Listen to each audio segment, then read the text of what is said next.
Okay, so I'll be discussing about wireframings and design tools. Um, Let me first introduce myself. I'm Bawanthi Gunasekara, a fourth year undergraduate of SLIIT who's specializing in information technology and a member of the MS Club of SLIIT.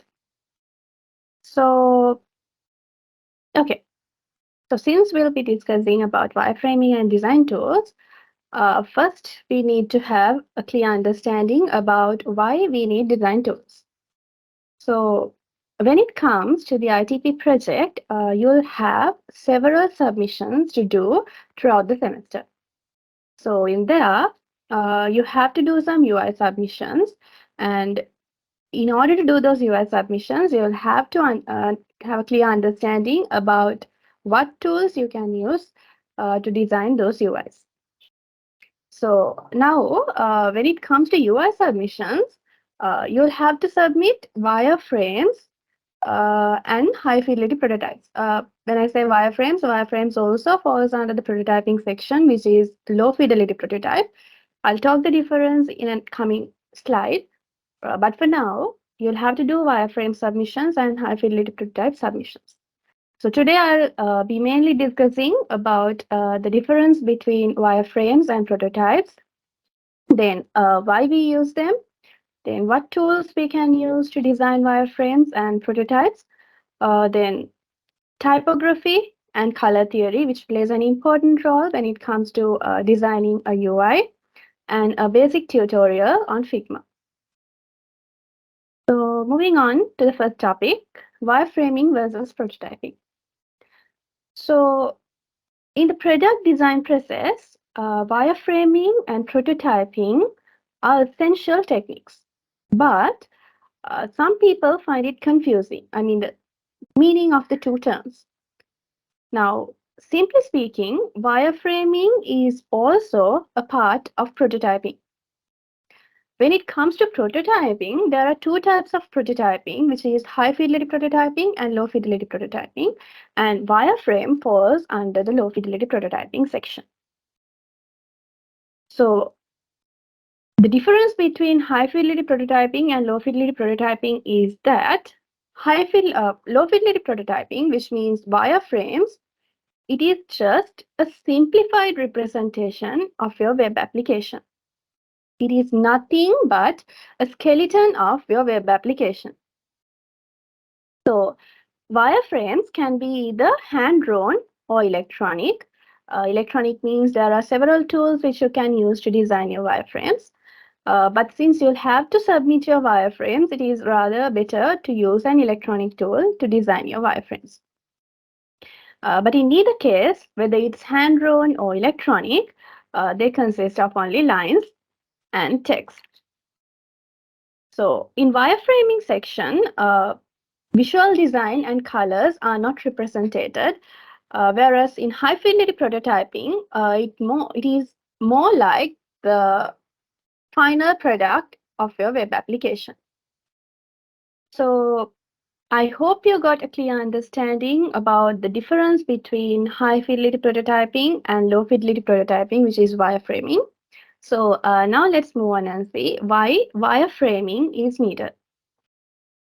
So wireframing is important because it helps to visualize and organize the structure and layout of a design by providing a blueprint of the final product.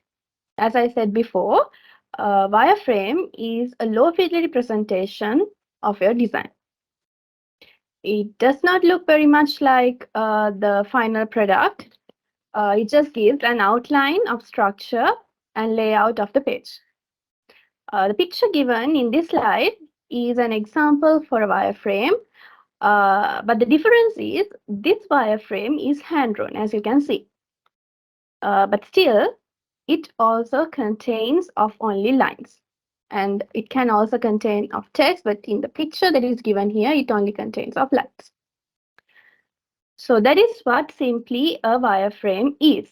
It conveys the overall direction and description of the user interface. Moving on, given here is another example for a wireframe. But the difference is, I hope you can see, earlier one was a hand-drawn wireframe, while this is an electronic wireframe which you can design using any tool, uh, any electronic tool. So some of the tools that you can use to design wireframes are given here: OmniGrapher, MockFlow, Mockup, Spasmic wireframes. But remember, there are many other tools which you can use to design a wireframe, and these are just some of them. Okay, so now let's move on and see why prototyping is needed. More specifically, why high fidelity prototyping is needed. So high fidelity prototyping is important because it provides a realistic user experience, allows users testing and feedback, helps to validate design decisions, and serves as a bridge between the design and the development stages.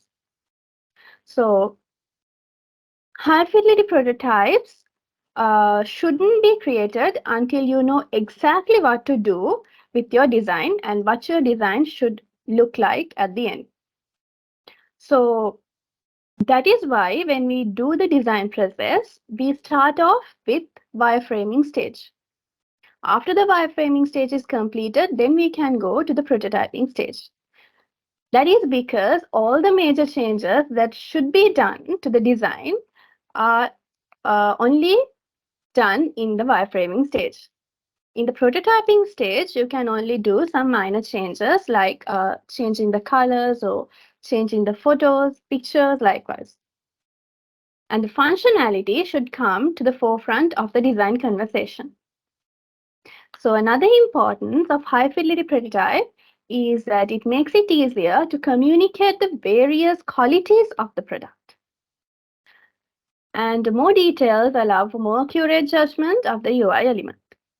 So it uses materials that you would expect to be in the final product. And as I said before, high fidelity prototype look more like the final system than the low fidelity version. Given here is an example for high fidelity prototype. As you can see, there are colors, visual design, images, and everything included in it. So this can be designed using electronic tools, and some of them are given in the slide, which are InVision, Figma, Adobe XD, Wondershare, Mockit. So again, there are several other tools which you can use to design your prototypes, but these are just some of them. Okay, so that is it for wireframing and prototyping. I hope you got a clear understanding about low fidelity prototypes, which are wireframes, then high fidelity prototypes, the importance of them, which tools we can use to design those, likewise. So now let's move on and see what typography is and why it is important when it comes to designing a professional web application. Okay, so what is typography? Typography is the art and technique of arranging type to make written language legible, readable, and appealing when displayed. It involves the font styles, appearances, the structure, which aims to elicit certain emotions and convey specific messages. So, in short, typography is what brings life to text. Typography is so much more than just choosing beautiful fonts. It is a vital component of user interface design. And good typography will establish a strong visual hierarchy and provide a graphical balance to the website. Typography should typography should guide and inform your users, the users whom you wish to address through your web application, should optimize readability and accessibility and ensure an excellent user experience. So as it is mentioned in the slide, fonts have their own personalities. And given here is a golden ratio for typography. And in there you can see for section titles, you can use 32 pixels. For paragraphs, you can use 20 pixels. Then for anything that falls below paragraph section, you can use 12 pixels. Okay. So now, let's assume that you are developing a professional standard web application. And in that application, if you use fonts like these, which are shown in the screen, that application will reduce, the standard of that application. So in order to have a standard, in order to increase the standard of your web application, it is more important to have a standard in your typography, in fonts. As a fact, a good designer will never use more than 3 fonts and keep decorative fonts to the minimum. So I hope you got a clear understanding about typography and why it is important to have a standard standard in typography in order to make your web application in a more professional looking way. So now let's move on and see what color theory is. The most apparent advantage of using the right color combination in your UI is that they help users to understand and navigate the site. Colors, when it comes to colors, colors can be divided into several categories. One is warm colors, which includes reds, oranges, and yellows. Then cool colors, which includes blues and purples. Then neutral colors, which includes blacks, whites, and grays. Now, when I say neutral colors, I hope you can remember in the wireframing section, you might have seen, you might have noticed that there were no colors, just blacks, grays, and whites. So, in the wireframing stage, you don't use any colors, it's just neutral colors. I mean, black, grays, and whites. That's it. All the colorful things comes under the high fidelity prototyping section. So, colors also brings identity.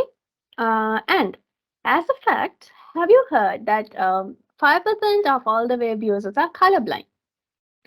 So in order to overcome that, try to avoid using confusing color combinations. On that note, these are some of the meanings of the colors. So be careful when you use colors in your prototyping section. So in here, can you try to guess the color of this dress, whether it's blue, black, or white gold?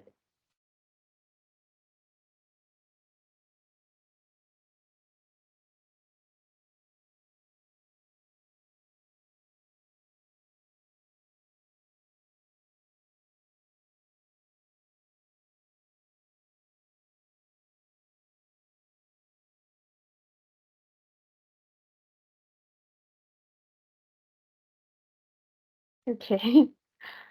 Uh, okay. So the color is blue black. You can get an understanding. You can go and simply type on Google the dress. And here it will give a nice description about the dress, the color of the dress. So the correct answer is blue black. Okay. Okay. So moving on to the final section of part, it is a basic tutorial on Figma. So before moving on, let me give you a brief introduction about Figma. Now, when it comes to Figma, Figma is useful for prototyping section, as I said, but not just Figma, there are several other tools which you can use when it comes to the prototyping part. But the importance of Figma is that Figma is flexible to use when it comes to the designing tools. By being browser-based and allowing teams to collaborate in real time, Figma is better for projects where designers, developers, and other team members are trying to work together in the design process. So in Figma, there are 2 versions available, which is the browser-based version and the desktop version. So you can use whatever the version that you prefer with, but whatever the version that you use, first sign up and then log in. Okay. So before moving on to the tutorial, let me tell you an important thing. In Figma, you can use several pro features for free if you create a Figma account as a student. So go to Google, type Figma for education, and click on the first link. In here, click on Get Started, and you will be directed to a page like this. Fill the details that are required, and in here, when it asks for your school's name, give it as SLIT, not SLIIT, SLIT, Sri Lanka Institute of Information Technology, and then click on Submit. Okay, so within 2 or 3 days, you'll be getting an email saying that you can use Figma for free. That is it. So now let's move on and see how to use Figma. When you sign up and log into Figma, this will be the UI that you'll be getting. So in here, in Figma, you can create a new team, add your 8 members. There are 8 members in the ITP project group. So add your 8 members to the group, to the team, and work collaboratively in the design process. Then you can add a new design file from here, and you'll be getting something like this. You can rename your file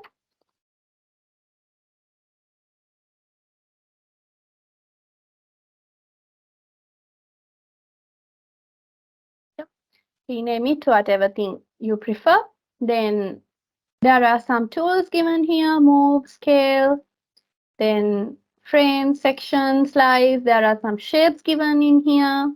You have the pen and the pencil, then the text, and the hand to move around. So let me first go and add a frame. Now, when you click on the frame, you'll be getting several frames that you can use. Since you are designing a web application, since you are required to design a web application for the ITP project, I'll use the desktop like this. And let me show you, since creating the button is the simplest thing, let me show you how to create a button simply using Figma. Okay. So I'll go and add a rectangle like this. Then you can change, since it's a button, you can't just keep it like this. I mean, you can keep it, but it is not nice to keep it like that. So I'll change the border radius of that to something like 80, like this. Then I can change the color like this. Then you can change the transparency, see, like this. Then add a stroke if you need. You can also change the color of the stroke. Right? Then there again, you can change the transparency. Then you can add some effects if you need. In the stroke, you can also select whether it is inside, outside, or center according to your preference. Now, in the effects section, there is the drop shadow, layer blur, then background blur. So I'll use the drop shadow for now. And here, increase it. I hope you can see a shadow. So like that. Now let me add a text. Okay. And I can increase the size of the text and simply drag and drop in here. Then I can also change the color of the text like this. Change the font style of that. Right? So anything is possible in here. Now, that is simply how to create a button. So, not just a button, you can do many other things using Figma. It is very easy to use. I hope you'll use it for your designing process. And now, uh, since you'll have to use some icons when it comes to your ITP project, I hope you'll have to use some icons. So to use icons in Figma, there is also a plugin. Go to the plugins, right click on the desktop plugins, and I'll give us find more plugins. If you have installed it, it's fine. If not, you can install it. And in here, you can find for icons. In here, it gives, yeah. In here, it has icons which you can use, run them and install them, and you can use it. Else, you can go to Google and type as Figma free icons. Click on the first link and you'll be directed to a page like this. In here, there are thousands of icons which you can use to your designing process. So make use of them and hope you'll design your uh, ITP project well. So that is it for my section. And as a reminder, don't waste much time on the design process since it is not the main part of the ITP project. And yeah, on that note, I'll end my session. I wish you good luck for your ITP project and thank you. Over to you, Sujita.